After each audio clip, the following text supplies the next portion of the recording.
Thank you very much. Please, please. Great occasion.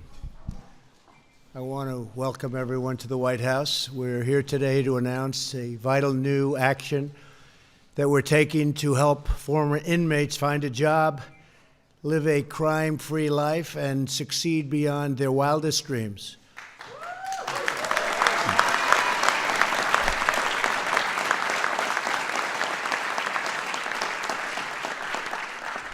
And this afternoon, we're very grateful to have many distinguished guests, including Secretary Alex Acosta. Alex, thank you very much.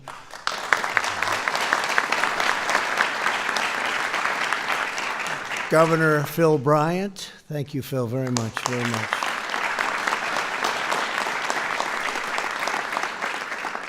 Governor Bill Lee, we just spent some time together, Tennessee.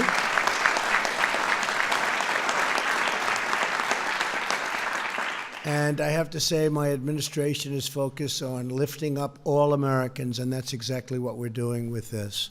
As part of our Working Families agenda, we've expanded apprenticeships and job training. We've delivered historic tax cuts, the biggest ever in the history of our country, and regulatory reform, and we've increased access to affordable health care and child care. So it's been really important. Thank you.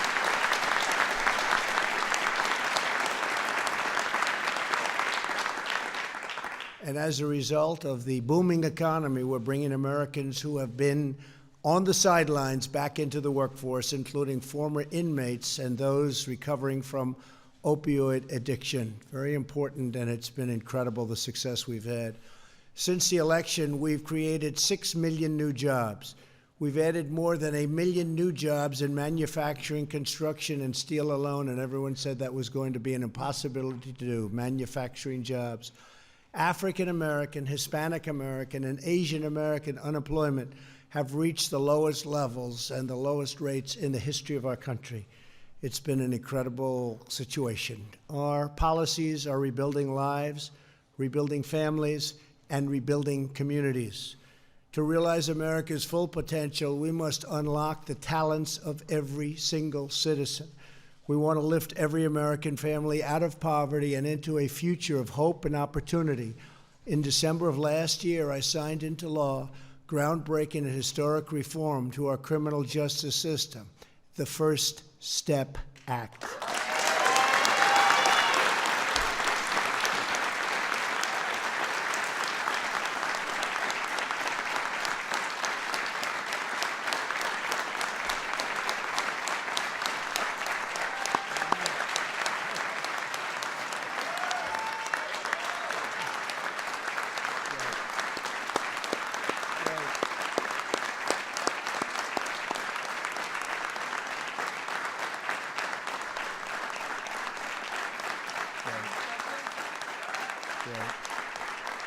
That's terrific. Thank you. Thank you very much. I think you like it.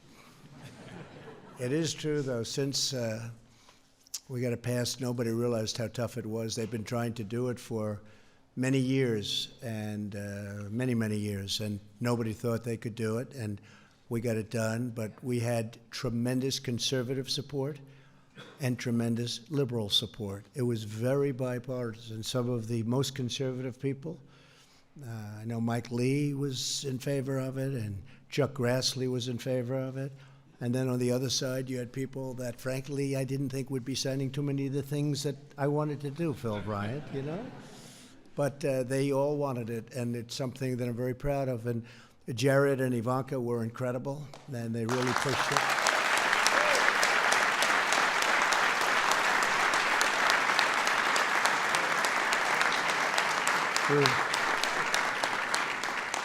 And I think they were being pushed a little bit also by Kim Kardashian. She's right here. So thank you, Kim. And Kanye, thank you. Since its passage, more than a dozen states have advanced similar reforms at the state level. Now we must make sure that the Americans returning from prison get a true second chance, right? America wins when citizens with a criminal record can contribute to their communities as law-abiding members of our society. When former inmates come home the single most important action we can take is to help them find a really, really good job where they love the job, they want to go there, and they're making a lot of money, right? And that's what's happening, and that's because of a lot of reasons, including the people in this room, but it's also because we have a great economy. And some people that wouldn't have normally made that choice, they've made that choice, and they are so happy. I'm talking about employers.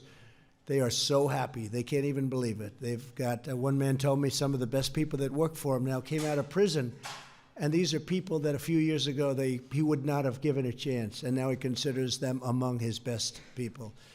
Too often, former inmates are not considered for jobs, even if they're qualified, rehabilitated, and ready to work, and that's why we're taking crucial steps to encourage business to expand second chance hiring practices.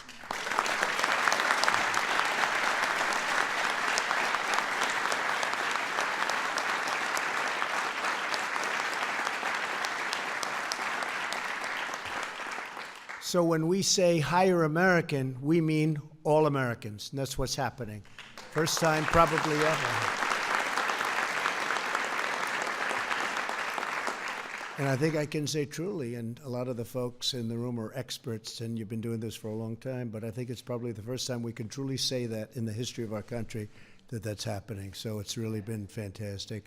The unemployment rate for former inmates is up to 5 times higher than the national average. My administration has set an ambitious goal. We want to cut the unemployment rate for these individuals to single digits within 5 years, and we think there's a really good chance of doing it.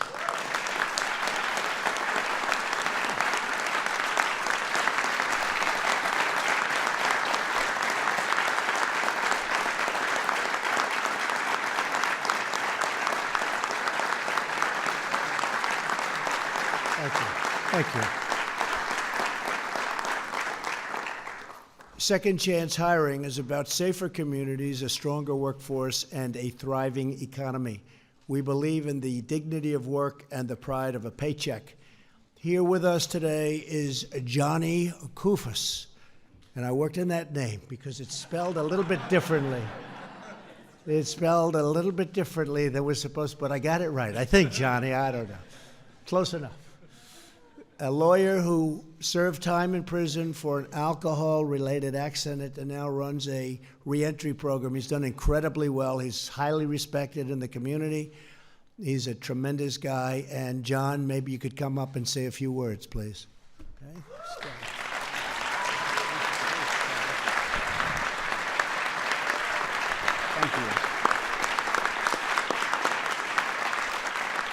Thank you. Thank you, Mr. President, and thank you all for being here.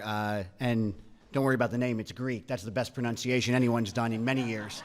Again, my name is John Kufos, and Mr. President, your courage in criminal justice reform has made America safer, it's made America better, and it's made America more prosperous. So first and foremost, I want to thank you for that.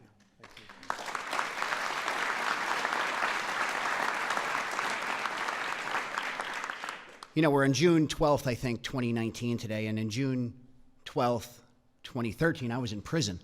I had hurt someone. My alcoholism, I caused a car accident in my alcoholism, driving drunk.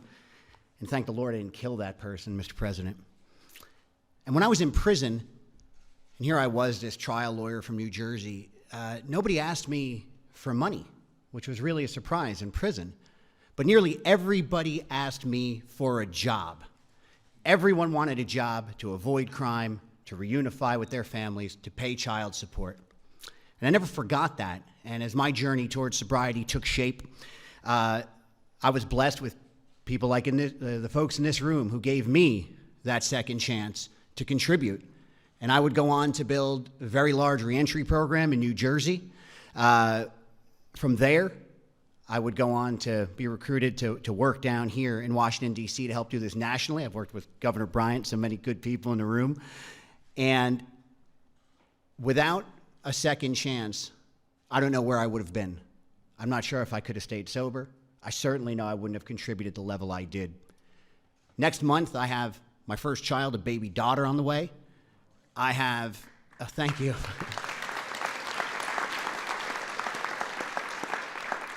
I'm married, and I have the ability to be standing here with you, Mr. President.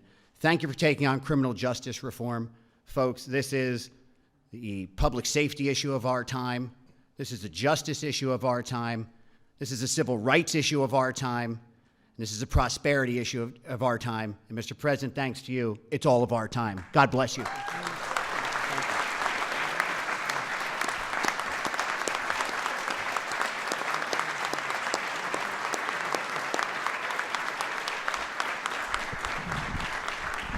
Thank you, John. That's incredible. That's an incredible story. And I can't tell you the job he's done. So respected. Across the federal government, we're giving former inmates the resources they need to make the most of their new lease on life. Today, the Federal Bureau of Prisons announced that it will work with employers to help those leaving prison to have a job lined up when they are released, something that pretty much has never happened before. Also, earlier today, the Department of Labor, Alex, that's good. He's done a great job. He's done a good job. Awarded $2 million to states to support fidelity bonds, which underwrite companies that hire former prisoners. We're expanding our Second Chance Pell Grant pilot program to allow individuals to use their time in prison to take college-level classes. That's great. That's great.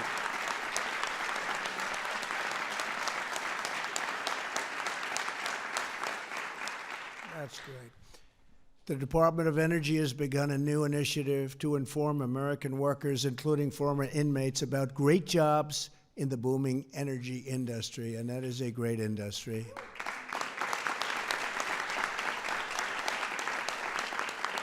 And just in case you didn't hear me say this before, we've now become the #1 energy producer by far in the world. We're topping Saudi Arabia and we're topping Russia. Our administration is also working to allow rehabilitated citizens with a criminal record to apply for both federal government jobs and affordable housing, something they were unable to do before.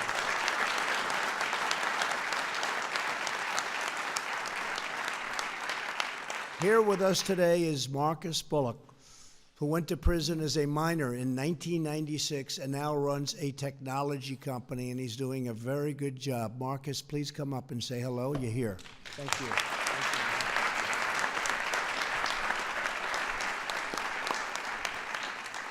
Thank you so much, Mr. President. When I was in cell C12, I never thought that I would be standing here on this podium, so I'm going to suck all of this moment up while I'm standing right here. Thank you. Thank you. Thank you. Thank you. Thank you so much. When I was 15 years old, I made one of the worst mistakes of my life, and it landed me in front of a judge listening to him sentence me to 8 years in adult maximum security prisons. I grew up in a prison cell, and I'll tell you, that was some of the darkest times of my life. The depression that I fought, the battles on the prison rec yards that I saw every day, they became a big part of me, and they built this dark spirit that my mom began to see, and my mom made a commitment because she wanted me to understand that there was life after prison. There would be potential days that looked like this. And so my mom wrote me letters, and she sent me pictures every day for the remaining 6 years of my prison sentence until I came home so that she can show me the window to the world. And this is why I'm so grateful for what happens around the country, and we having conversations around the First Step Act and what we're doing now with these second chances, because even once I came home, it was still very challenging for me to get a job. After finally finding a job at a paint store, minimum wage job, and I was very, very grateful just to be able to get a job, and it was really only because of the way that they worded one of the questions on the application. It allowed me to be able to even eventually start my first business after prison, which was a painting business. We ended up hiring over 18 employees, and after the 19th one, we realized that the first 16 were all returning citizens just like me. Thank you. Thank you.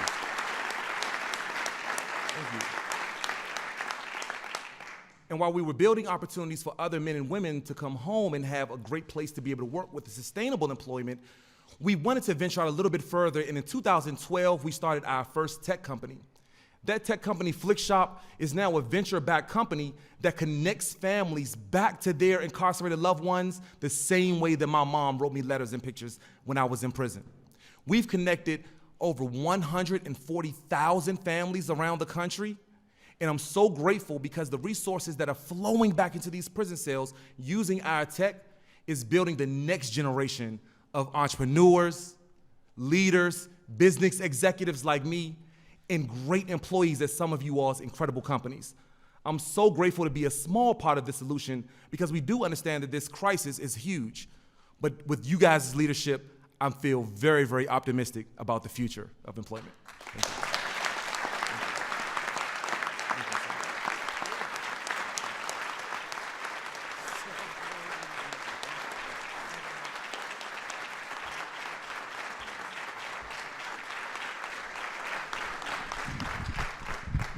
And tomorrow, Marcus will be announcing a run for a major public office.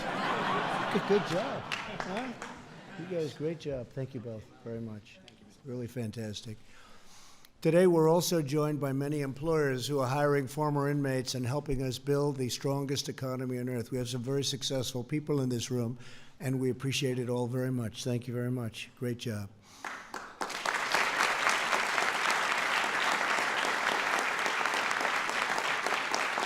Among the leaders who join us today is Steve Preston, the CEO of Goodwill. Goodwill employs and provides training and other services for more than 100,000 former inmates each and every year. Steve, I want to thank you for the devotion and all that you do for a second chance. Steve? Steve? Yes, Steve. All right. Right.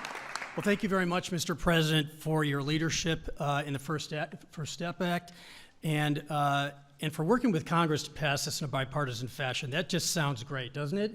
Yeah, it really does.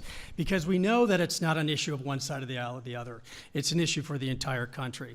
And now we all get to work together to ensure that we truly give people who are coming back home a real second chance. You know, we all know about high recidivism rates, but it does not have to be that way. I know, because as the President said, last year alone, Goodwill worked with over 100,000 second chance individuals. And with the right kind of support, those recidivism rates plummet, and in their place come high success rates. So we need to provide support for people to get back on their feet, to stabilize their lives, and so importantly, to find meaningful employment, because it's the promise of that job that often cements the path forward to a sustainable life. And the small investment we make to do that has a return many times over. Not only financially, which I think any of us could prove out, but certainly in the form of lives that are transformed, both for the individuals and for their families. And it's so important that we remember those families in this process. So thank you again, Mr. President, for all that you are doing to be a part of to advance this important effort. Thank you guys for your stories. These are, like, there's no better testimony than to see what's happening here. And there are other people around the country that have the same experience if they're given the right chance. Thank you. Thank you. Thank you.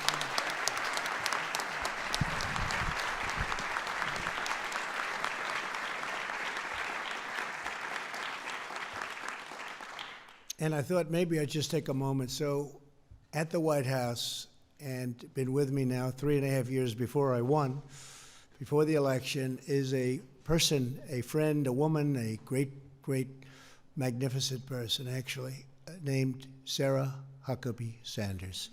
And she's very popular. She's very popular. And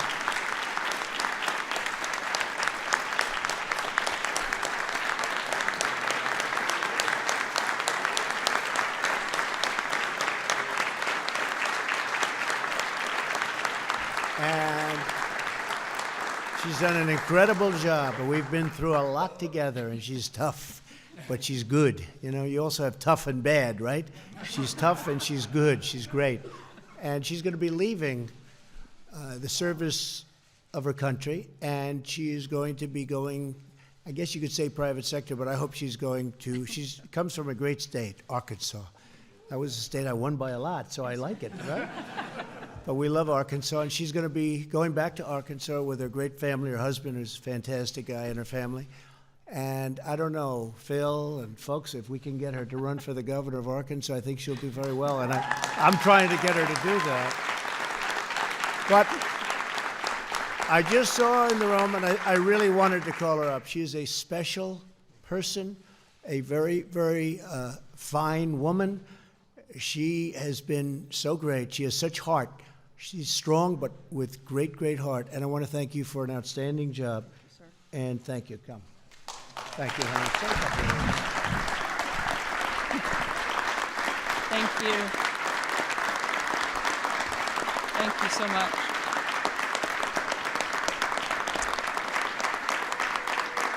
I'll try not to get emotional because I know that crying can make us look weak sometimes, right? This has been the honor of a lifetime, the opportunity of a lifetime. I couldn't be prouder to have had the opportunity to serve my country, and particularly to work for this president. He has accomplished so much in these 2.5 years, and it's truly been something I will treasure forever. It's one of the greatest jobs I could ever have. I've loved every minute, even the hard minutes. I have loved it. I love the president. I love the team that I've had the opportunity to work for. The president is surrounded by some of the most incredible and most talented people you could ever imagine. And it's truly the most special experience. The only one I can think of that might top it just a little bit is the fact that I'm a mom. I have 3 amazing kids, and I'm going to spend a little more time with them. And in the meantime, I'm going to continue to be one of the most outspoken and loyal supporters of the president and his agenda. And I know he's going to have an incredible 6 more years and get a whole lot more done, like what we're here to celebrate today. And I don't want to take away from that. So I certainly want to get back to the tremendous thing that the people behind me have done. And thank you so much, Mr. President. It's truly an honor.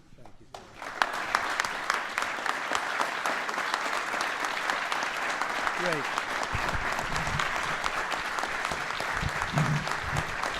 Great person. Great person. Thank you, Sarah. Great. She's a warrior. You guys know what warriors are, right? Yeah, you're warriors. We're all warriors. We have no choice. We have to be warriors in this world, but she is a warrior. Thank you, Sarah, very much. We're also glad to have with us the president of the Society for Human Resource Management, Johnny Taylor. And where's Johnny? Where's Johnny? Come here, Johnny. And this guy is some guy and some athlete, that I can tell you. So maybe you could just talk a little bit about what we're doing and how well you're doing with it, right? Thank you, Johnny. Thank you.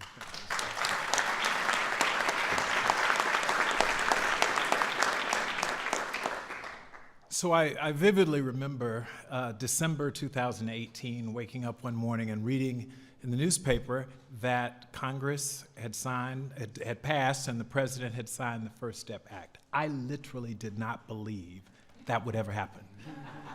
And I mean, so much so that I got up and said, I can't believe it. Like, he said he'd do it, but I didn't think it would happen. And here we were. And I realized there were so many people who had worked behind the scenes, people like Mark Holden, who's here in the room from Koch Industries. So many of you had worked to make this a reality. And the first thing I thought was, what can I do as an American to do my part in this? I represent an organization called the Society for Human Resource Management, and we represent 300,000 HR people across the globe. Our companies employ 115 million people every day.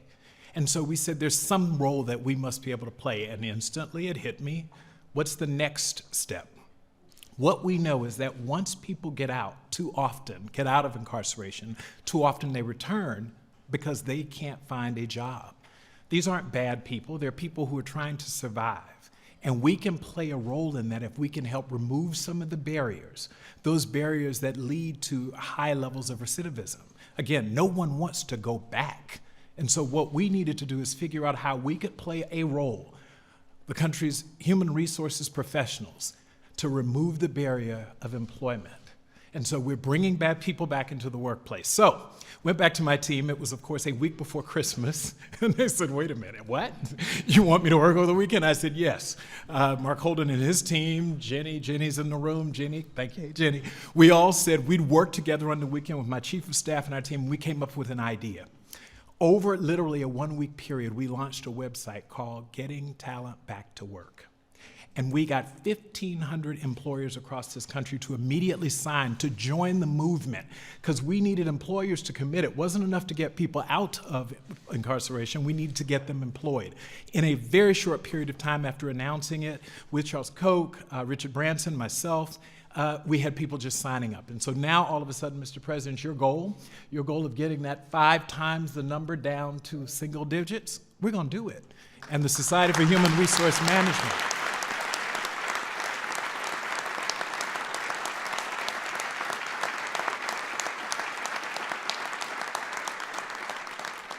SHRM and our 300,000 members are committed. We're going to play our role. We're going to be warriors to get these warriors back to work. Thank you. God bless you all. Thank you, Johnny. You'll do it, too. This afternoon, we also have an exciting announcement to ensure former inmates can overcome some of the greatest barriers to employment, including limited access to transportation, which is needed for interviews and for jobs. To make this announcement, I'd like to invite up a very special guest and a powerful advocate for not only justice reform, but just a good person. And I hear she's starting to study law. She's also one of the most successful people in the entertainment business. Soon she'll be one of the most successful lawyers. I hate to tell all my lawyers back there. But I knew her father, and I tell you, she's got good genes, that I can tell you. Good genes for everything. And she's been a real friend, and her husband has been a real friend of mine, Kim Kardashian West.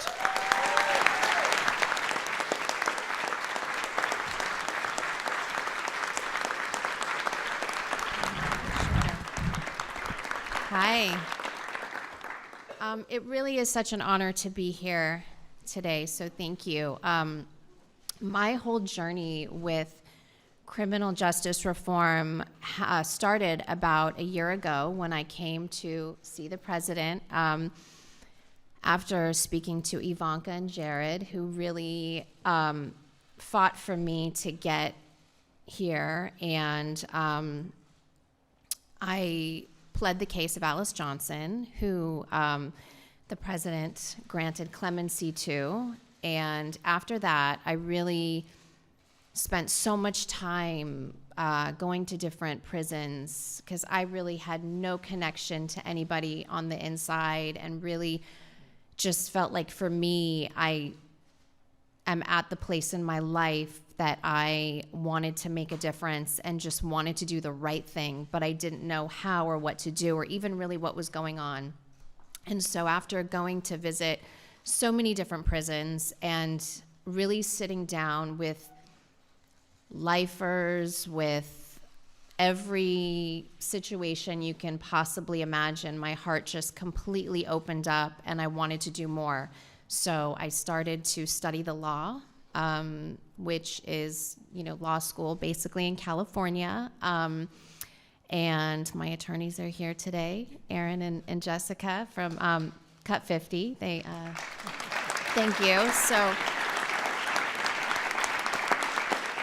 the best part of it is I learned so much that I don't even know if, I don't want to speak for anybody in law school, but I learned so much just basically working on memos and being the assistant to them while the First Step Act was happening, and learning how you get bills passed and working on it from the ground up. So to get the president's support and to see it come to fruition was magic. And the one thing that I just realized that needed so much support that I'm happy to help and be supportive where I can, was the reentry of people coming home and seeing the lack of support that really existed, whether it's housing or the amount of letters that I get with people just needing transportation to job interviews, to jobs. These people want to work.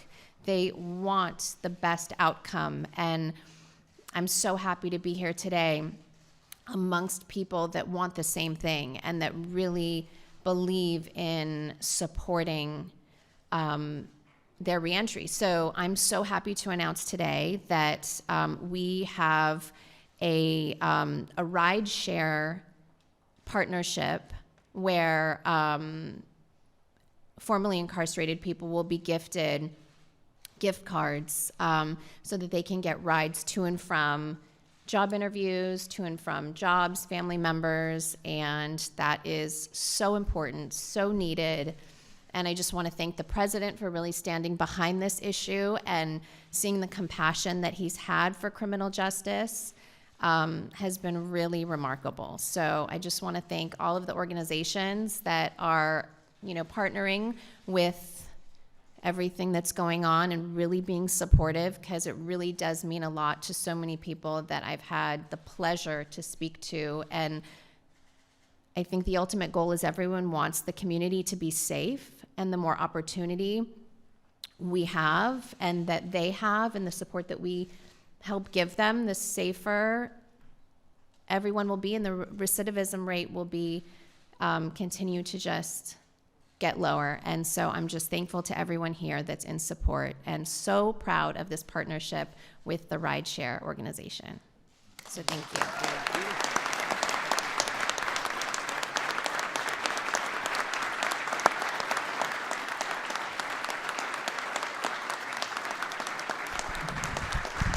Thank you, Kim. Thank you. Great. I think she's pretty popular, huh? What do you think? I can tell you this, if she is your assistant, she's your assistant, 2 lawyers. She's your assistant. She's the highest paid assistant in history. There's never been anything like it. Anyway, thank you, Kim. That was beautiful. I want to also just welcome here a couple of friends, and they've been really incredible to me. Pastor Darrell Scott, just stand up. He is something.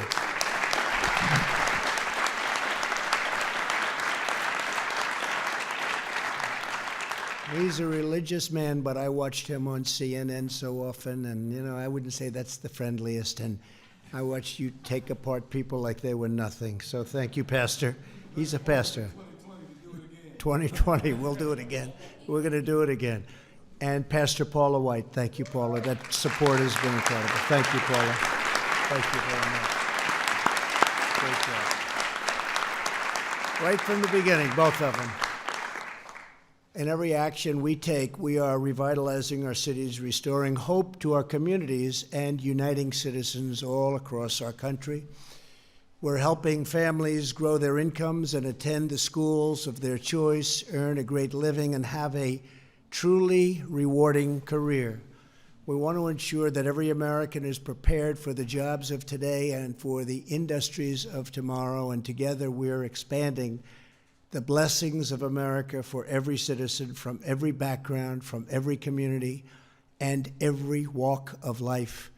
We are breaking down old barriers, tearing down yesterday's obstacles, and replacing the failures of the past with the bright and limitless future. That's what we have going. It's a limitless future. So many people in this room and so many people outside of this room, they're given a second and in some cases a third chance, in all fairness. And I will say they are really, really producing. It's a great thing to watch. You know all about it, and you know about it very well. And thank you.